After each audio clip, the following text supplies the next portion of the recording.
Hello everyone, कैसे हो आप सब। आई होप आप सब सही होगे। तो भाई आज का जो टॉपिक है वो है भाई हिस्ट्री का। ठीक है, यूनिट 2 का ये टॉपिक है। इसका पार्ट फर्स्ट करा दिया है, सेकंड पार्ट की हम बात करने वाले हैं। पहले बात करेंगे भाई हम प्रशासन व्यवस्था की। प्रशासन, शासन में अंतर सुनो। शासन का काम होता है भाई किसी नीति का निर्माण करना, वहीं पर प्रशासन का काम होता है उस नीति को दिशा दिखाना। ठीक है, मतलब उस नीति को जनता तक पहुँचाना। ये बात आपके माइंड में बिल्कुल क्लियर हो गई है। ठीक है, अब देखो हम पढ़ने वाले हैं केंद्रीय प्रशासन, प्रांतीय प्रशासन, जिला प्रशासन और ग्राम प्रशासन के बारे में।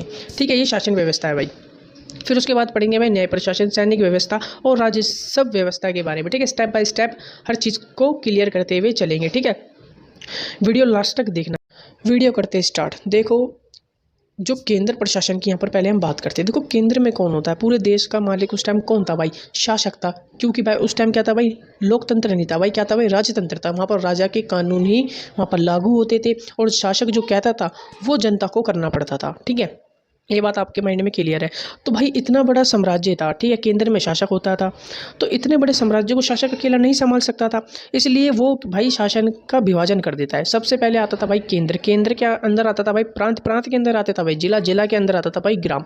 ठीक है, एक एक करके सबको समझेंगे। ठीक है, पहले बात करेंगे हम केंद्रीय प्रशासन के बारे में। केंद्रीय प्रशासन उस समय भाई राजतंत्र था, शासक केंद्र में था, ये मैंने आपको बता दिया। और अंतिम फैसला भी भाई शासक का होता था। ठीक है, इनकी कई उपाधि थी, जैसे कि महाधिराज हो गई, परमेश्वर आदि हो गई। ठीक है, ये खुद को भगवान के तुल्य भी बताते थे।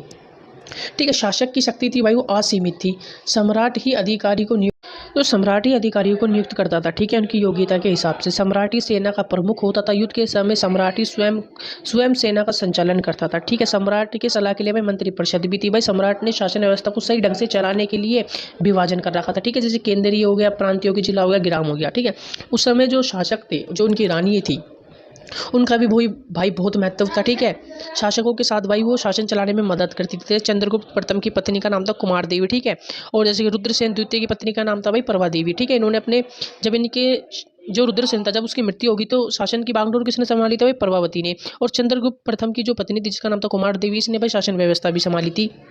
ठीक है, तो आपको यहाँ पर बात क्लियर होगी। और देखो इतना बड़ा जो साम्राज्य था, विशाल साम्राज्य था, उसको चलाने के लिए कुछ अधिकारी नियुक्त किए जाते थे जो योग्यता के हिसाब से रखे जाते थे। जिनको नियुक्त कौन करता था भाई? शासक करता था। उनके बारे में जान लेते हैं और उनके काम जान लेते हैं। ठीक है, पहले नाम जानेंगे फिर भाई काम जानेंगे। ठीक है, वीडियो करते हैं स्टार्ट। तो आपके सामने स्लाइड पे दिख रहा होगा प्रमुख अधिकारी। ये वो अधिकारी होते थे जो शासक की शासन व्यवस्था संभालते थे। ठीक है, जो उसकी मदद करते थे शासन को चलाने के लिए। पहले हम भाई अमात्य या मंत्री के बारे में जान लेते हैं। ठीक है, दोनों अमात्य भी भाई मंत्री को ही कहा जाता है। देखो इतना विशाल साम्राज्य फैला हुआ था। ठीक है, इतना बड़ा साम्राज्य फैला हुआ था भाई, इसको चलाने के लिए मंत्री या अधिकारियों की सलाह ली जाती थी। ठीक है, वो किससे ली जाती थी भाई? मंत्रियों से ली जाती थी। ठीक है, मंत्री होते थे जो उनकी योग्यता के अनुसार उन्हें चुना जाता था। ठीक है, जो मंत्री होते थे भाई उनको सैनिक योग्यता उनमें होना अनिवार्य होता था। ऐसा है कि जो ये मंत्री होते थे ना, शासक के बिल्कुल करीब होते थे। मान लो एक तरफ जब सेना मर जाती है तो भाई शासक की जो सुरक्षा का जिम्मा किस पे होता था? फिर भाई अमात्यों पे होता था, यानी मंत्री पे होता था। ठीक है, वो शासक की सुरक्षा कर सके, इसलिए सैनिक योग्यता होना अनिवार्य था।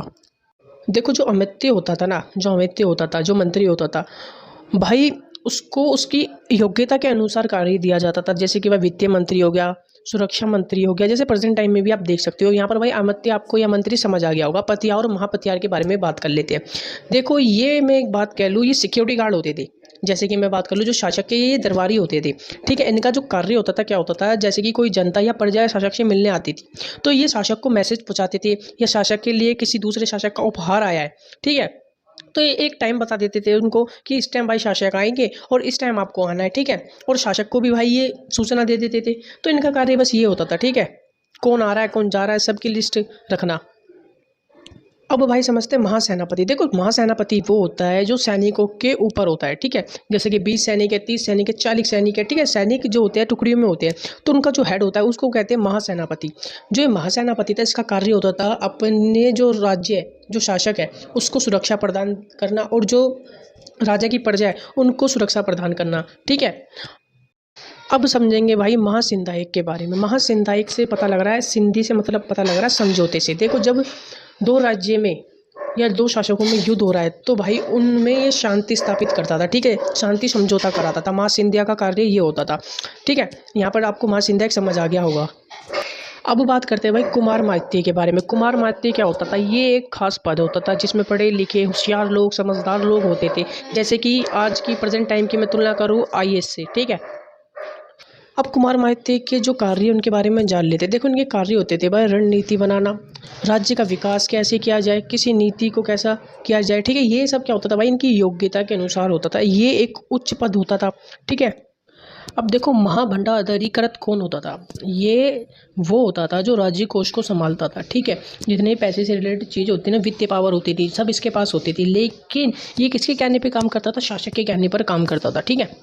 अब जानेंगे भाई महाअक्षपटलिक कौन होता था? ये भाई अभिलेख विभाग का अधिकारी होता था, ठीक है। अभिलेख कहाँ रखने हैं, कहाँ है ना उनको रिपेयर करना है, सब जो अभिलेख से जुड़े काम होते थे, है ना, जो लिखा पढ़ी से जुड़े काम होते हैं वहाँ महाअक्षपटलिक के पास होते थे, ठीक है। स्क्रीन पे नाम दे रखा है, थोड़ा बोलने में प्रॉब्लम हो रही है तो वहाँ से आप देख के पढ़ सकती हो। अब गुप्तचर कौन होते थे? गुप्तचर वो होते थे जो शासक को गुप्त सूचना देते थे, ठीक है ना, जिसको अब देखो आप गुप्तचर को एजेंट भी बोल सकते हो, जो गुप्त सूचना शासक तक पहुंचाता था। जैसे कि कोई राजा उसके बारे में क्या रणनीति बना रहा है ना, इन सब की सूचना कौन देता था? वही गुप्तचर देता था।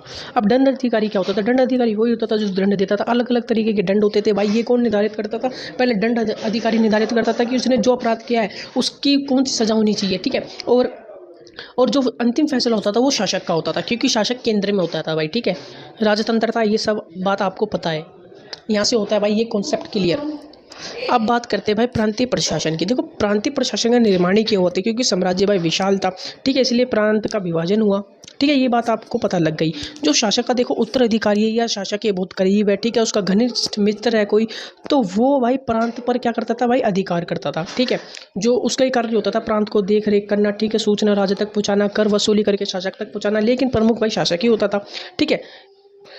देखो सबसे बड़ी इकाई होती थी भाई केंद्र, केंद्र के बाद आता था प्रांत, प्रांत के बाद आता था भाई जिला, जिला के अंदर आते थे भाई ग्राम, ठीक है। ये बात आपको मैंने पहले ही भी बताई थी। अब बात करेंगे भाई जिला प्रशासन की। देखो जिला प्रशासन में जो प्रमुख होता था वो होता था प्रधान वहाँ का, ठीक है। इसके निर्माण में अप्रत्यक्ष रूप से प्रधान होता था और प्रत्यक्ष रूप से भाई शासक होता था। इसमें भाई देखो प्रधान जो होते थे वो अमीर व्यक्ति भी हो सकते थे, जमींदार आदि भी हो सकते थे, ठीक है। और जो जिलाधिकारी होता था उसको शासक ही नियुक्त करता था, ठीक है। अब ग्राम प्रशासन के बारे में बात कर लेते हैं भाई। ग्राम प्रशासन में ग्राम सभा होती थी जिसका प्रमुख होता था भाई सरपंच, ठीक है। देखो गांव का प्रशासन शासन अवस्था में सबसे छोटी इकाई होता था, ठीक है। भाई सरपंच या ग्राम सभा का जो कार्य होता था वो गांव में शांति बनाए रखना होता था, समस्या को सुलझाना होता था, सुरक्षा निर्माण आदि होता था, ठीक है। एक चीज़ मैं और बता दूं, अगर बात भाई किसी के दंड की आती थी गांव में तो वो कौन तय करता था भाई? शासक तय करता था, ठीक है। अब आ जाओ भाई राजस्व व्यवस्था के पास, ठीक है। राजस्व व्यवस्था के बारे में जान लेते हैं। राजस्व का अर्थ होता है कर वसूलना। देखो उस टाइम देखो भूमि से कर आता था, ठीक है, कृषि से कर आता था। कृषि का आधा हिस्सा किसको दिया जाता था भाई? शासक को दिया जाता था। उद्योग जैसे कि कोई बाहर से कोई व्यापार हो रहा है, ठीक है, उस पर सीमा कर लगाया जाता था। और बता दूं व्यापार में भी भाई कर लगाया जाता था, भारी व्यापार, आंतरिक व्यापार, ठीक है, इस चीज़ों पे भी कर लगाया जाता था। लघु व्यापार पे भी भाई, उद्योग जो लघु व्यापार होता है, लघु उद्योग होते हैं, उन पे भी भाई कर लगाया जाता था। और अन्य भाई कर भी होते थे, जैसे पानी पर कर लगा दिया गया ना, ऐसे कर भी होते थे। तो यहाँ से भाई राजस्व वसूला जाता था। और भी भाई कोई कर होंगे, ठीक है, कमेंट सेक्शन में ज़रूर बताना। लेकिन जो देखो हाँ भूमि से भी कर लिया जाता था, मैंने आपको पहले ही बता दिया, ठीक है। देखो ब्राह्मणों को दान में दी गई भूमि पर शासक का अधिकार नहीं होता था, ये कर मुक्त होती थी। क्या होती थी भाई? कर मुक्त होती थी। अब बात करेंगे भाई सैनिक व्यवस्था के बारे में। देखो सैनिकों का जो प्रमुख होता था, वो होता था भाई महासेनापति, जिसको महानायक भी बोलते थे। भाई ये राजा पे भी भारी पड़ जाता था कभी कभी, ठीक है। जो सैनिक व्यवस्था होती थी, देखो जैसे कि 3000 सैनिक होते थे, जिसमें से 1000 सैनिक पैदल होते थे, 1000 सैनिक घुड़सवार होते थे और 1000 सैनिक हाथी पर सवार होते थे, ठीक है। इन भाई तीनों, जब पैदल सैनिक हो या घुड़सवार सैनिक हो या हाथी पर सवार सैनिक हो, इन सब पे एक हेड होता था, ठीक है। और इसको तो देखो आप बना के सब लिख सकते हो, बस मैंने तो भाई हेडिंग समझा रखी है, लिखना आपका काम है। अब बात करते हैं न्याय व्यवस्था के बारे में। देखो न्याय विभाग के बारे में बात करते हैं। इसका सर्वोच्च अधिकारी भाई सम्राट ही होता था, शासक ही होता था, ठीक है। और ये जो सजा का कार्य होता था वो दंड अधिकारी करता था भाई, ठीक है, और राजा के मुताबिक करता था। ये मैंने आपको पहले भी बताया है। और भाई देखो न्यायालय भाई 3 प्रकार के होते थे। राज्य के न्यायालय खुद 3 प्रकार के होते थे भाई। सरकारी न्यायालय होते थे, सिर्फ संघों के भी न्यायालय होते थे, ठीक है भाई। सबके अलग अलग न्यायालय होते थे, अलग अलग भाई दंड भी होते थे, ठीक है, अलग अलग मुद्दे होते थे। और अंतिम फैसला भाई शासक का होता था, ठीक है।